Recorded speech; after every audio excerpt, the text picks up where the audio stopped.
नमस्कार मित्रों। आइए आज फिर से आपका Gaur sir for you YouTube channel में आपका स्वागत है। आज हम लोग जानेंगे कि चतुर्भुज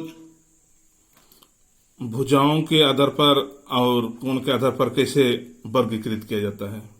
तो आइए देखते हैं। मान लिया एक चतुर्भुज है,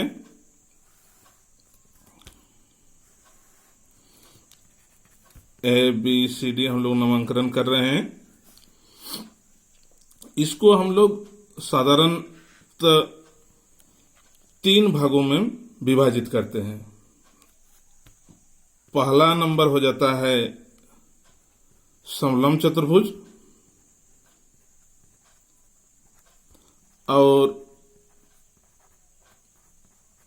दूसरा होता है समांतर चतुर्भुज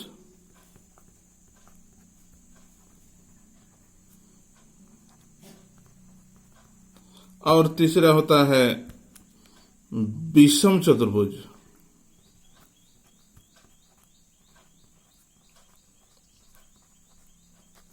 विषम चतुर्भुज अब जानेंगे। ये जो पहला समलंब चतुर्भुज है, इस समलंब चतुर्भुज को कैसे हम लोग वर्गीकृत किए। समलंब चतुर्भुज में होता है कि दो भुजा जोड़ाओं में कोई एक भुजा, मान लिया एक भुजा क्या होगा, समांतर होगा। एक जोड़ा इसमें जोड़ा समांतर होता है और समांतर भुजा में दोनों जोड़ा समांतर होता है।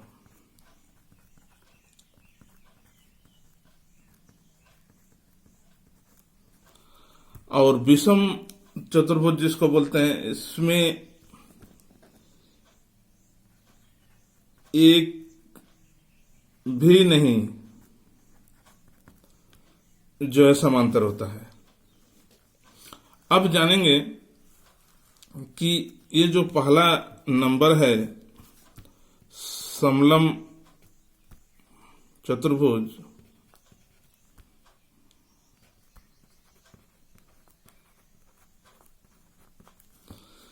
इसमें हम लोग डिटेल्स देखेंगे। ये है समलंब चतुर्भुज जिसका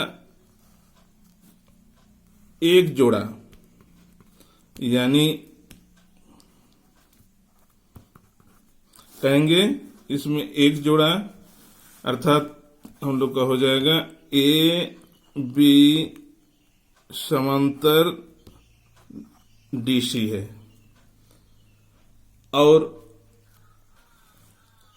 दूसरा समलंब का क्षेत्रफल हम लोग जानते हैं। समलंब का क्षेत्रफल बराबर हो जाता है, क्षेत्रफल बराबर हम लोग सूत्र का यूज करते हैं, हाफ इंटू समांतर भुजाओं के बीच की दूरी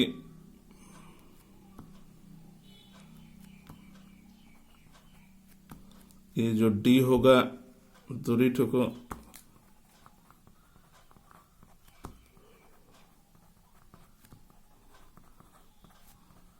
के बीच की दूरी गुना हो जाता है समांतर भुजाओं का योग।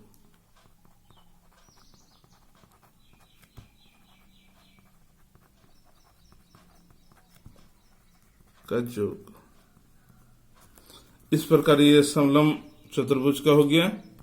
अब हम लोग आते हैं दूसरा प्रकार, समांतर चतुर्भुज। समांतर चतुर्भुज इसमें समांतर चतुर्भुज में देखेंगे कि दोनों जोड़ा जो है समांतर रहते हैं।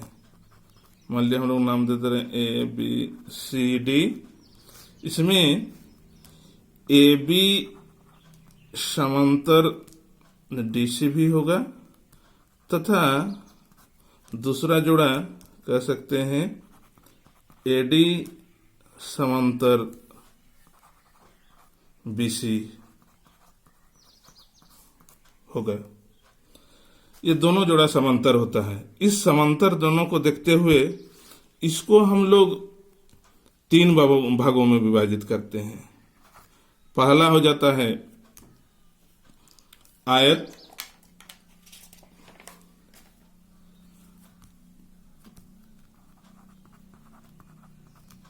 दूसरा हो जाता है वर्ग, और तीसरा हो जाता है समचतुर्भुज।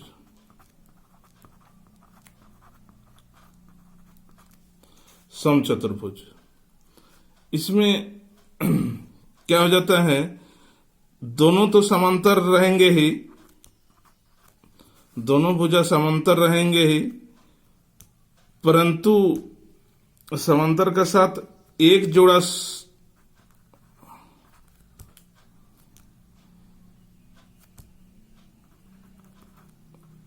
समान रहेगा, तथा सभी 90 डिग्री होगा। सभी कोण 90 डिग्री होंगे। और दूसरा जो होंगे वर्ग, इसमें दोनों जोड़ा समान होंगे तथा सभी 90 डिग्री, सभी कोण 90 डिग्री के होंगे। तीसरा है समचतुर्भुज। समचतुर्भुज में दोनों जोड़ा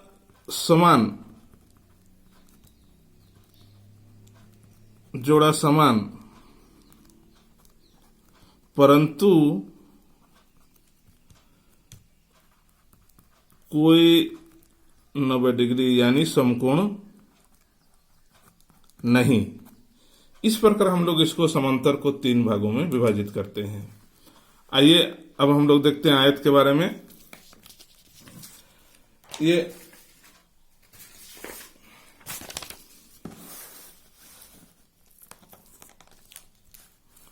ये जो आयत है, पहला प्रकार आयत,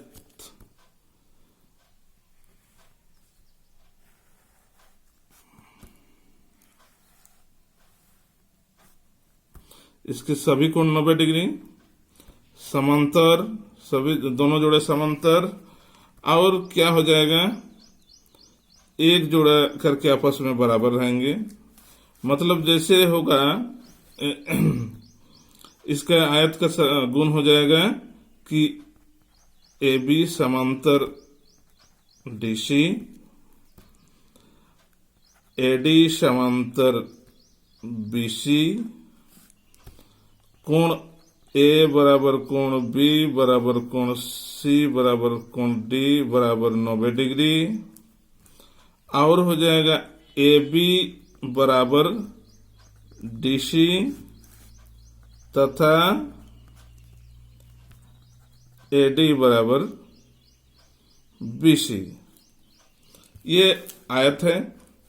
हम लोग आयत के सभी सूत्र को जानते भी हैं, इसलिए उसके सूत्र में हम लोग विशेष तौर पर नहीं जाते हैं। अब हम लोग आते हैं दूसरा नंबर, वर्ग। वर्ग में दोनों जोड़ा समान हो जाते हैं, सभी कोण 90 डिग्री के होते हैं, समकोण होते हैं। इस प्रकार हम लोग उसको वर्ग के तौर पर विभाजित करते हैं। ये हो गया ए बी सी डी। इसमें हो जाएगा सभी तो समांतर चतुर्भुज के अंतर्गत ही आते हैं, इसलिए भी समांतर डीसी तथा दोनों जोड़े समांतर हो जाएंगे एडी समांतर बीसी, और सभी कोण ए बराबर कोण बी बराबर कोण सी बराबर कोण डी 90 डिग्री हो जाएंगे। तथा सभी भुजा भी आपस में बराबर हो जाएंगे। ए बी बराबर बी सी बराबर सी डी बराबर डी ए। इस प्रकार ये वर्ग कहलाएंगे। और प्रत्येक भुजा को इसमें भुजा के रूप में दर्शाएंगे। वर्ग का क्षेत्रफल हम लोग जानते हैं, भुजा स्क्वायर होता है। अब हम लोग इसका तीसरा प्रकार आते हैं समचतुर्भुज। समचतुर्भुज समचतुर्भुज में एक मिनट उसका आकृति देखते हैं। दोनों जोड़ा समांतर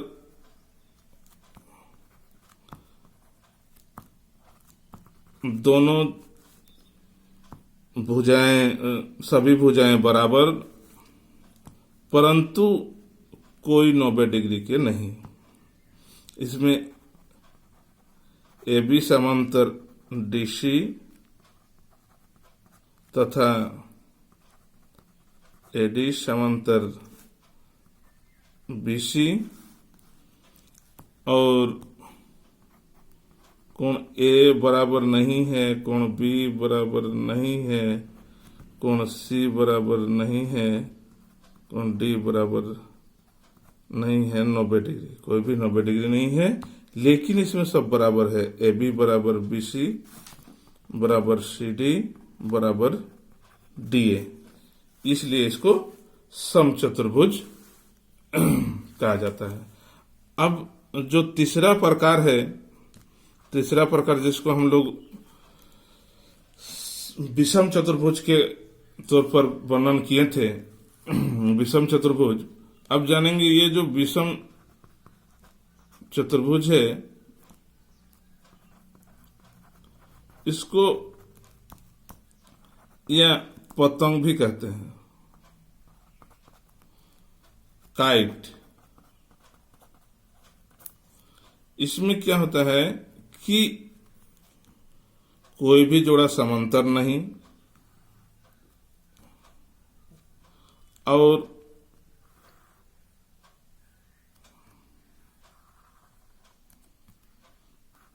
ये हम लोग का चतुर्भुज है। ए बी सी डी, इसमें देखेंगे कोई भी समांतर नहीं है, कोई 90 डिग्री का नहीं है।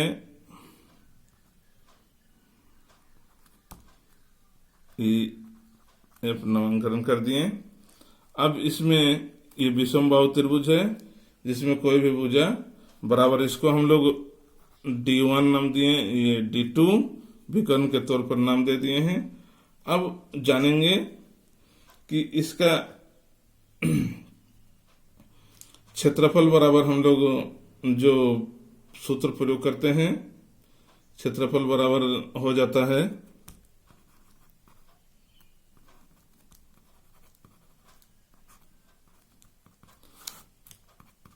Half into D1 into D2। इस प्रकार इसका क्षेत्रफल हम लोग निकाल लेते हैं। और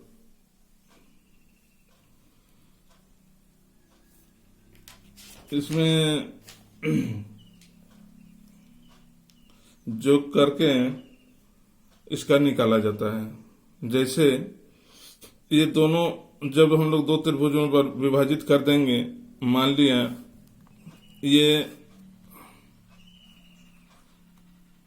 एक समकोण त्रिभुज है ऊपर वाला ए डी बी तथा त्रिभुज बी डी सी एक दूसरा समकोण त्रिभुज है। दोनों के आधार पर हम लोग जब इसको, इसलिए D1 इंटू D2 इसको जोग कर देने पर और ये जो लंबी भुजा BD कर देने पर इसका क्षेत्रफल निकल जाता है विषम बाहु त्रिभुज से। धन्यवाद मित्रों।